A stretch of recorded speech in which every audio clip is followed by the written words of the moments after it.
Thanks for joining us today, guys. Today we are joined by Fabienne Fredrickson, all the way from Paris. And so excited for her to share a little bit about her story, her strategic framework, and her perspective with us today. So, Fabienne, you mind introducing yourself to the audience? I'd be happy to, and thanks for having me, Liam. I have been a business coach for 21 years. I've worked with tens of thousands, literally tens of thousands of mostly women business owners, a few great guys along the way. And while I started teaching a system that I created called the client attraction system, over the years, once I reached seven figures in my business, with three little kids at home, people started asking, okay, so how did you do that? I've been at multiple seven figures a year. Now this is my 15th year. And what I did was, thank you, what I did was reverse engineered when people said, how are you doing that?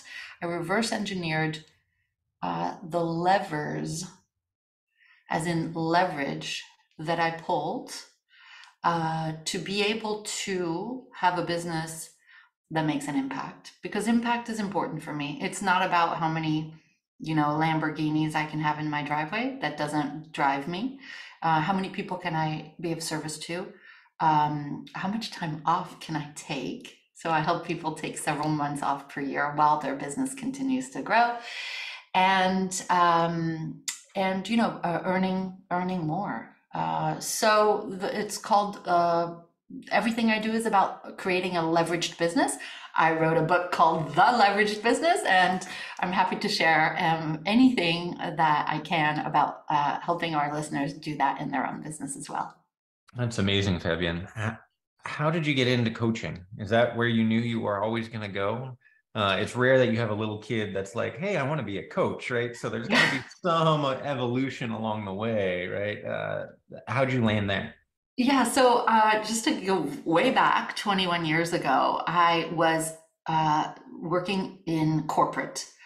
I was selling ad space for Food and Wine magazine. You might have heard of it. And I honestly, my soul was depleted. Great magazine, still read it today. I was not doing my life's purpose. And I realized that I am unemployable. And I know I'm not the only one. And I was taking nutrition classes on evenings and weekends. And the owner of the school just started saying, why don't you just become self employed? Why don't you be a holistic health counselor?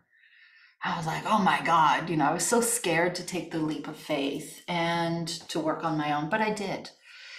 And I hit so many dark nights of the soul.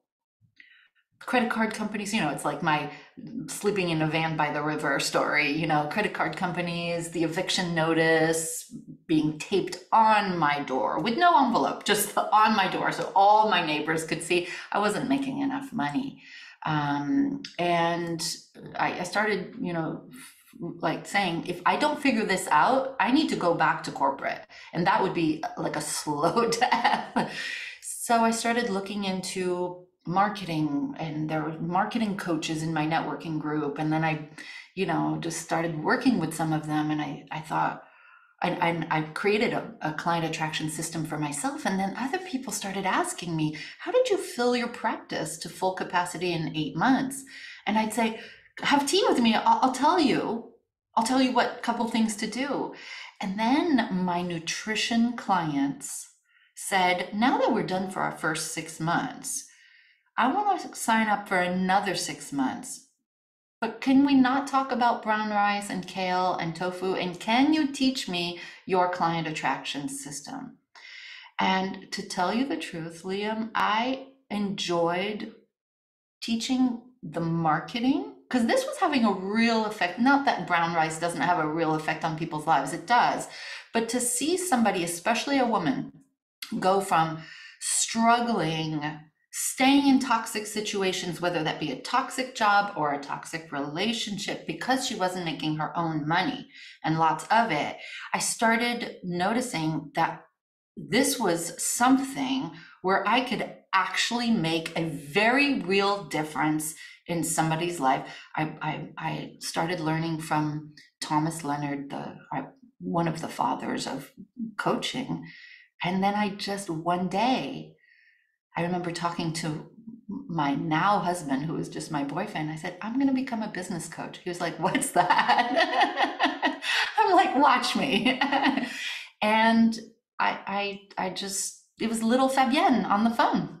Hi, 30 minutes a week, 3 weeks of the month, 6-month program. Let me teach you my client attraction system.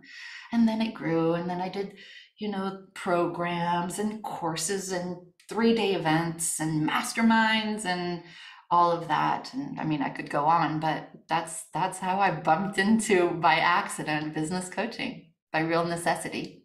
How'd you come up with the client attraction model? Because it seems like that happened pretty early as you were trying to figure Did. out, how to attract those clients in that nutrition business. Was that something that corporate gave you some seeds of training on the sales side or on the marketing that you then developed out, or how did that come to be? Honestly, it was the opposite. Because I had come from a background of advertising, marketing, and sales, I thought, oh, I have got this. It's totally different when you are marketing yourself. And I will say this is a little controversial, but I'll speak from my own upbringing. I find that as a woman, we are often bred and reared to doubt ourselves. I'm not sure that men experience that same thing. So there was a lot of doubt in what I was doing, but it started, this was 21 years ago and my rent was $1,400 a month. And it was like a shoebox, Liam. And I did not make even close to that. So out of pure necessity, I had to figure it out. My dad, I called him at 3 o'clock in the morning. I'm like, Dad, I can't, this isn't working. And he said, you need to figure out how to get clients. And I was like, oh yeah. And I went, and I was living in Manhattan at the time, and I just went to every talk I could, marketing talk. I was reading books, borrowing, going to all these free teleclasses.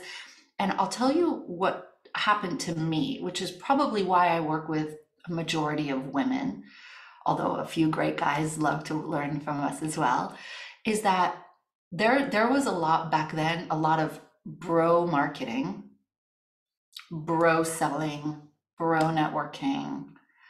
And what I realized is a lot of those uber masculine ways of doing business, that's what was the majority of what was being taught. I could not bring myself to be like that. I love men. I love all the guys. I just don't want to be one. I don't want to market like one. I don't want to sell like one. I don't want to run my team like some of those guys that I met. And so, long story long, I would, every time something worked, I would put it into this imaginary, okay, this works box. I could do this. I can market like this. This feels good. I can sell like this. I can show up like this on the stage. I can lead my team with love. I can be authentic. I can be vulnerable. I can be powerful and emotive. I can be inspirational. I can be spiritual. Every time something works, I would put it into this imaginary client attraction system. And then when people started asking me, how did you do it? I would just teach what was in the box as opposed to all the other stuff that didn't work. And then they would get results. And the former director of the nutrition school that I'd gone to said, okay, like, you're all the rage. All the health counselors are talking about how you've filled your practice. Come in and talk to our graduates. And I'm like, what am I going to talk about, Joshua? He's like, just tell them about your process. And from the front of the room at the time, it was only 5 steps. It ended up being 10 steps of the client attraction system. I will never forget this moment. I'm standing up on the stage. There's probably like 80 to 100 people in the room. And I said, oh, hi, I'm Fabienne Fredrickson, and I am here. and I don't know where these words came from, but I'm going to take you through the steps of my client attraction system. And when I used those words, it was like the molecules changed in the room. People were like, oh, there's a system. And that has, if you, this is, it's, and this, I talk about this, this concept of leveraging your intellectual property, leveraging your proprietary system. I talk about it in my book, The Leveraged Business, how that is the seed that helped me grow $1 million business and then a multi-million dollar business, and helps my clients do the same. What clients don't want or didn't want in the beginning was if they said, so Fabienne, you talk about getting more clients in record time guaranteed. How will we do that? And at first I'd say, oh, I'll coach you. Well, what does that look like? Well, you'll call me, we'll talk 3 times a month, and you'll ask me questions and I'll coach you. That went flat. But when I said, well, the way that I help you get more clients in record time guaranteed is to take you through my client attraction system. First, we're going to strategize your unique positioning in the marketplace. Second, we're going to craft your ideal client profile. Next, we're going to blah, blah, blah, your compelling marketing message. We're going to get you out there. We're going to package what you know, offer, and charge. We're going to become a master of the soft close. You're going to create systems for everything. And they were like, sign me up, because they understood that there was a verifiable, repeatable process. And if I can leave anything of value for our friends listening today, it's a scalable business is, I have experienced, is founded on consistency. Consistency can be scaled. You can't be scaled. And if you can take your intellectual property, if you can take your best practices, if you can take the common denominators that the majority of your clients benefit from, you can create something that doesn't necessarily require you. So you can sell it for millions down the road. You can automate it, productize it. I just made up a word. You can have mini-me's doing it for you, with you. There are countless permutations of a business model that can be scaled massively when you focus on leveraging your intellectual property. What was the biggest difference or the most impactful thing as you were observing bro marketing, male dominated space, to this is what Fabienne is going to do, and this is the one thing that I either did first or was the most impactful to kind of get away from that in that move for you? Can I speak the truth? Of course, we're all about the truth. So it's probably because I live in France, and France is a very feminine country, in the sense that it appreciates beauty and pleasure and architecture and art and leisure and all of that. But I got really clear a few years ago when I was going to the US and New York 5 times a year. And I love being American, like I love it. But I got really clear that in some parts of the world, and for thousands of years, the masculine has been rewarded. And the feminine, especially in business, has been tolerated at best or ridiculed. Okay? It's hard to talk to men about this because they don't get it, right? They haven't experienced it. And so to your point, I have a clear understanding that I am a tall white male with a impeccable educational pedigree. Yeah. And I understand that there are social nuances that Yeah. I don't see them, right? They don't come to my mind. And having conversations like this helps put perspective on it. Like, oh, I take a lot of that for granted in the world that I live in.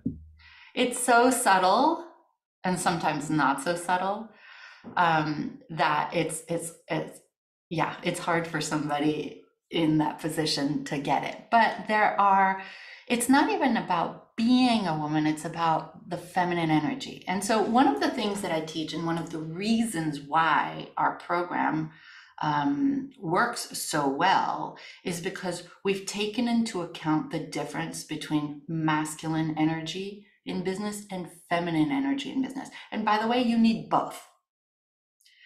So, I'll explain it. If you look outside, everything that works in nature is a combination of masculine and feminine energy. So if it were sunny all the time, you wouldn't have fruits and vegetables because they would burn.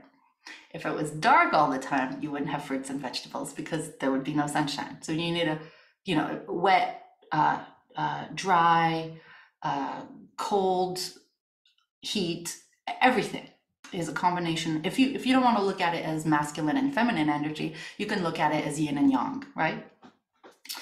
And what I've really studied over the last few years is men succeed differently than women do in business. So the masculine energy, whether you are a woman with a lot of masculine energy or men, masculine energy is a solo energy.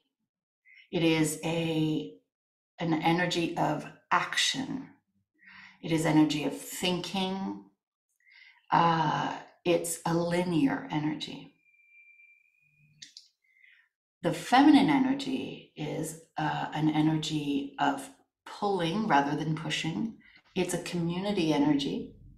It is not necessarily about accumulation, but more about collaboration, love, nurturing, receiving, right? If you think about, I'll just stay with that.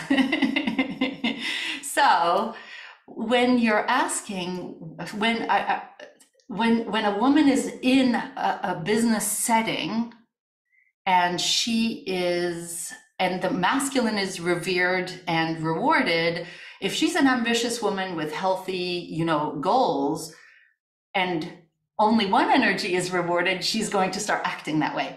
But that's when she will feel depleted. And after a while, you wonder why there aren't that many women in business at 7 figures, comparatively speaking. When she can embrace this community, this collaboration, this cyclical, circular way of thinking, not in a bad way, but in a very creative way, if she can work on her subconscious, if she can have more oxytocin in her business life, and she can be powerfully feminine without being ridiculed, she's off to the races. And so this is, and we created a 9-minute documentary about this, which is on the boldheart.com website, if anybody is interested in seeing what it looks like a day in the life of a woman in business. It changes everything for her. So that is something that I'm not sure you knew we were going to go in that direction when you asked me that question, but that is something that no one is really talking about. So what does a woman need to succeed that is different from a man? And I've been in all the male masterminds, all the greats that you can think of.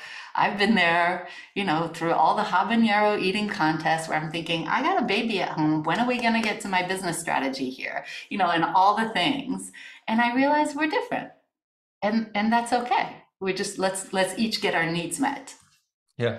Well, to your point, the successful woman at a high level, I think we use words like type A, right? And it's just they are mimicking, to your point, the traits and behaviors. She's type A, she's bossy, or she's a B word. Mm-hmm. Yep. But it's mimicking what's been successful and what's been rewarded, which makes sense, right? It's my mind goes in so many different directions, right? I've got obviously a lot of colleagues and friends who are successful at that level, and I'm curious to be able to unpack that with some of them in terms of the trade-offs and how much of that is willing for them and a conscious choice of how they're evolving, or it's just a feature of the surroundings that they put themselves in, and knowing to be successful, they just go do it without understanding the compromises that are at hand. So guessing it's somewhat of both. What was it that my father used to say? He used to say, with absolute power corrupts absolutely. And I'm not applying it to your friends or colleagues, but I think it's difficult to change something that is going your way. If things are going your way, you don't always feel motivated to go change it. Yeah, I had a conversation with someone recently, and they were asking about why successful business owners don't take the advice of employees on very clear things. And it's to your point, they've been successful for so long. Why would they change it? And ultimately, that leads to the decline and demise of their company. Without change and evolution comes death, Yeah. unfortunately, right? So, um, want to skip forward. So you talked a lot about leverage, right? And creating those leverage points for yourself to take time off, to be able to grow income. What were some of those things? Obviously, you've got the client attraction model. How did you create that to a leverage point? What was the framework to kind of propel you into that next stage? It started with realizing that there is no such thing as a self-made millionaire. We are our breed of entrepreneurs. We are rugged individualists. We often do things the way we want to do them. But there gets to be a point, and I mentioned this a moment ago, is we are not scalable. There just so much of you and so much time that you have, and you're not scalable, but you can scale, you can leverage a team to grow your business for and with you. So I know you know this, but people don't often think about the fact that what got you here will not get you there.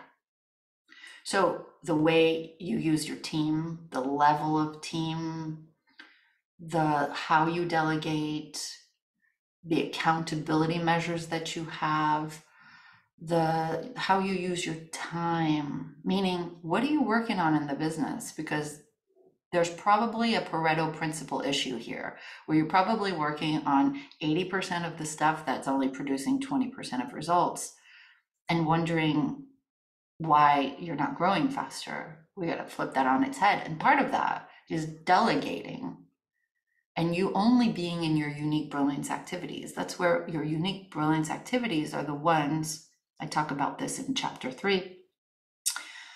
Those are the ones that generate money, but your entire team can be in their own unique brilliance activities, all being highly productive, highly happy, highly effective.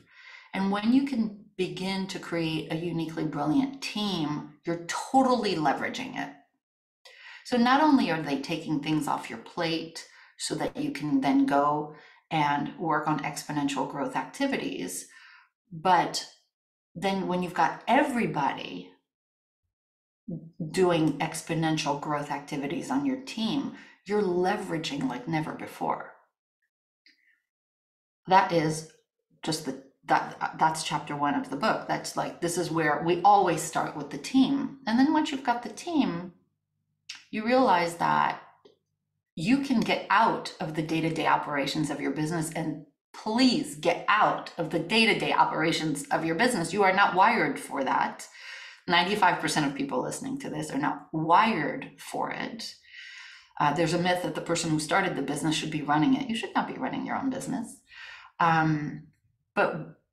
But how do you get the team to let you get out of the day-to-day operations of the business? You've got to become a process-driven company. The way you do that is to document processes, checklists, SOPs, so that you can stop helicopter, helicopter parenting, helicopter managing. You can let go of the white knuckle syndrome, and you can actually trust the team to run the business when you're not there. And when you can let go and let the team run the business by leveraging systems, you can then step even further into your exponential growth activities. et cetera, et cetera. Those are just the first two levers of the 8 leverage activators. How do you help identify what the unique ability of your team is? It's very simple. You look at all of the things that we'll start with you, okay? And then we can do that with all of your team members. There are categories of things that you do, 4 of them. One is that you are seen by everyone as being absolutely excellent at this thing. Like, wow, Liam, you're amazing at this. And in that quadrant, all of the activities that you would do for free all day long because it fills you up, that you get better at it. Again, people recognize you for being great, that you want to keep learning. And if you did it for free all day long and somebody asked you to do it again for free yesterday, you'd say, oh, all right. And that's unique brilliance. And then you've got the excellence category, and I'm sure you've heard some form of these 4 quadrants. The excellence is also people recognize you for being amazing at this. The thing is, it doesn't fill your soul as much. You're fantastic at it. Very few people are as good at it as you are. But if you were to do this for free all day long without any result or reward, you'd be pretty depleted, and asked to do it again for free for a whole day. The following day, you'd say, no thanks. And then there's the competence, activities, and you can do it, but frankly, somebody can do it better. And of course, incompetent, like you should not be doing that. You're costing your business money. And when you can do this for yourself and then for your team, and make them not feel like they should be scared to lose their job by admitting that they're not great at some things. And you remove the bottom 2 quadrants of competent and incompetent, delegate, eliminate, automate, just get rid of those bottom 2 quadrants, and you're living in only your excellence and unique brilliance quadrants, everything changes. When that happens for you, and then that happens for the rest of your team, now we are really cooking with heat. And then after a while, you remove yourself from the excellence category. And you just live primarily, I would say about 80 to 90% of your time in the unique brilliance category. And you start doing that with your entire team, you become untouchable, which takes us to the 7th activator, which is leverage your differentiation. And this is where your company starts putting out stuff that is always improving, that is outpacing everybody else in terms of culture. And by the way, when team members get to do only the stuff that they love to do, they're not leaving you anytime soon. Because they could go down the block and have more competence and incompetence activities put back on their plate. They don't want that. They want to work with you, especially if they get rewarded. There's a delicious culture. You appreciate them. Everybody's happy. I'm assuming that there's some element of scale required to get everyone in those top 2 boxes, right? Because the smaller you are, right, there's more activities that just need to get done by a smaller set of people. Is that a limiting thought that can be reframed, or is there accuracy to that? One of my incompetence is bookkeeping, minutia, counting the beans.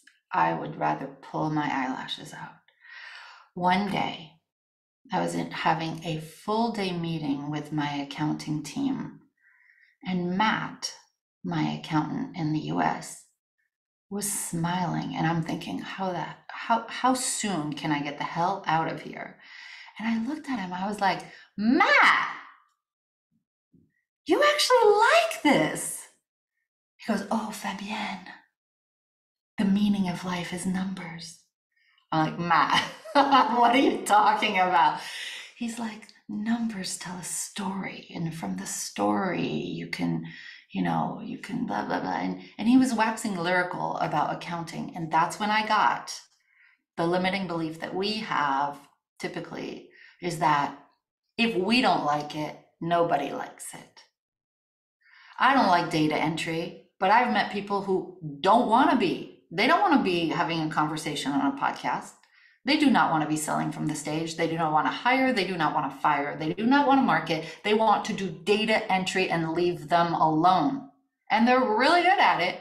You don't want to do that. I don't want to do that. That's all they want to do. And so the limiting belief is if I don't like it, they won't like it. But there are people who would just love to work for a great company that lets them just do data or numbers all day long. My husband lives in spreadsheets. He loves spreadsheets. He loves tinkering, pulling these levers, A to Z frameworks, seeing the things. And, I love it. He's been running my company for 14 years, and I do not want to do that. Just put me on a stage and sell. Let me write books. Let me coach. That's all I want to do. That's awesome. If you were to give, as we're wrapping up, one piece of advice, what would that one piece of advice be to, these entrepreneurs that are reaching that point of trying to figure out how to break out of, doing it their own or, get into seven figures? Where should they start? I would go back to the saying of what got you here won't get you there. So you need a shift in mindset. The person you are today at six figures cannot actually get to seven figures. This is, if you read the book, it's actually a whole mindset book. It's all the mindset shifts that I teach my clients, the members of Bold Heart, that will actually, we have a mindset first methodology. And that's because I could tell you, here, change your business model to work one to many and, get yourself out of the business. And they'd say, no, they won't pay for that. No, and so we've got to work on the fears, the beliefs, the identity, because identity drives behavior. So the mindset piece needs to change. The business model needs to change. How much you show up in your business needs to change. What it really comes down to is what got you here won't get you there. You need to grow. You need to do less better. You actually need to work less, because to get to seven figures, you need to think more and do less. That's the piece of advice I give to everyone. This is what I teach. So hard to put in practice when you're doing everything, right? Or you're so booked up and it feels counter, right? No, it doesn't make sense. But It's having all gone through based that on, myself, yeah. it's an amazing transition once you go through it. But fabulous conversation, Fabienne. Appreciate your insights. What's the best way for the audience to be able to connect back with you? I would say a great place to start is go to boldheart.com. Go get the book, The Leveraged Business. Take the assessment. Like there's a lot of free stuff on there. My intention is to have anybody who interacts with us get results in advance. And even if they don't work with us, that they spread the word. Every time they meet somebody who wants to get to seven figures, you got to check out Bold Heart. You got to check out Fabienne Fredrickson. You got to read The Leveraged Business. That's a great place to start. Awesome, Fabienne. Appreciate your time and your insights today. Thanks for being on the show. Thank you.